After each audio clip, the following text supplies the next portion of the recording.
Mais RN realizou este ano uma pesquisa de esperança social com os potiguares para saber qual o sentimento deles em relação ao Rio Grande do Norte e quais os sonhos de cada um. E adivinhem, ter uma casa própria ainda é o maior desejo de quem vive aqui. Pedro, surpreendeu vocês do Mais RN o resultado dessa pesquisa? Bastante. Nos mostrou que o desejo do potiguar em sua casa própria é o maior entre vários. Foi quase 30% de resposta só nisso.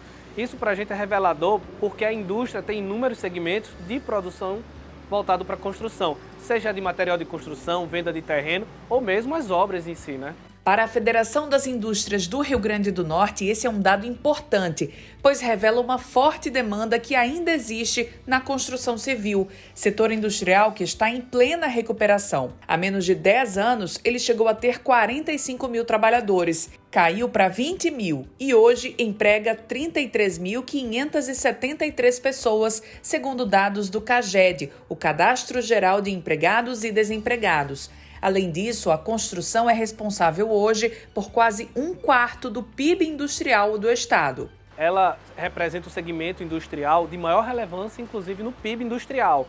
Chega a quase 25% do PIB industrial só construção civil. O emprego também é o maior empregador hoje, porque a cadeia é muito extensa. Vai desde grandes engenheiros, grandes obras, até aquela pessoa que vai lá fazer o serviço mais básico. Então, a construção civil ela representa 25% do PIB industrial, chegou a quase 4 bilhões. E em termos de empregabilidade, o mais interessante é que durante a pandemia, enquanto alguns setores acabaram arrefecendo ou mesmo diminuindo, a construção estava crescendo, mostrando que mesmo assim é muito resiliente. A renovação do Plano Diretor de Natal em março deste ano deu novo fôlego aos empresários do setor. Para o presidente do Sindicato da Indústria da Construção Civil, o novo plano vai atrair novos investimentos de forma sustentável. Ao longo desse tempo todo aí foram feitos ajustes e as sugestões e as emendas que os vereadores aprovaram deixaram o plano diretor um plano desenvolvimentista, aproveitando os princípios que regem o próprio plano, que é dotar, permitir que mais apartamentos ou casas, ou seja, que haja um maior adensamento naquelas áreas que, de fato, existe infraestrutura disponível, né? Eu digo, drenagem, saneamento, abastecimento d'água, eletrificação, telefonia, etc. e tal.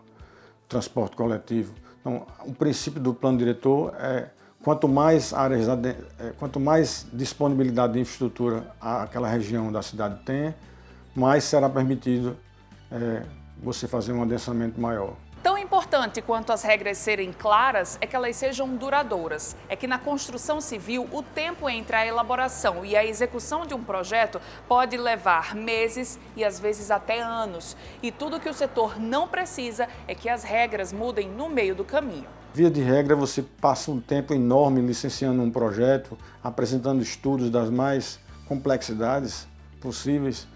E ao fim de 6, 8 meses, às vezes quando um projeto é maior, você recebe um alvará de construção, uma licença ambiental e determinados setores do poder público passam a questioná-los, né? A gente sente uma falta do poder público que expediu aquele alvará ou aquela licença se juntar ao proprietário que recebeu na defesa da validade dela. Então, assim, é importante que o poder público se entenda.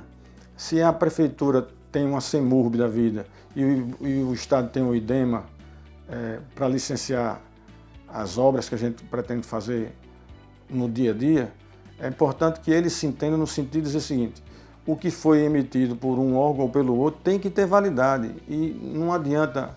O pior cenário é a gente receber uma licença, começar uma obra e ela sofrer um embargo. Muito melhor seria que a gente não recebesse nem a licença para fazer aquilo ali.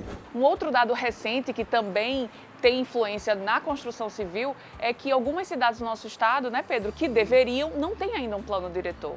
Pois é, o plano diretor, explicando rapidamente, é uma das leis mais importantes para o ordenamento urbano, porque ela diz onde é que a gente pode construir e como construir. Se você faz um plano diretor muito amarrado, você impede o desenvolvimento. Mas se você também faz muito flexível, você pode impactar o meio ambiente. Então é uma regra, é um ordenamento que vai dar o norte do desenvolvimento sustentável.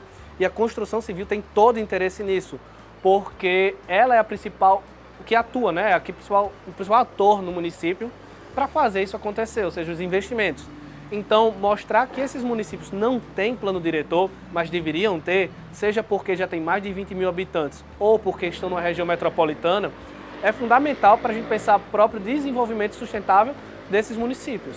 E o Mais RN nos ajuda a ver todos esses dados numa mesma tela através das plataformas, né, Pedro? Isso, nós temos hoje aproximadamente 5 plataformas só para mapear a construção civil.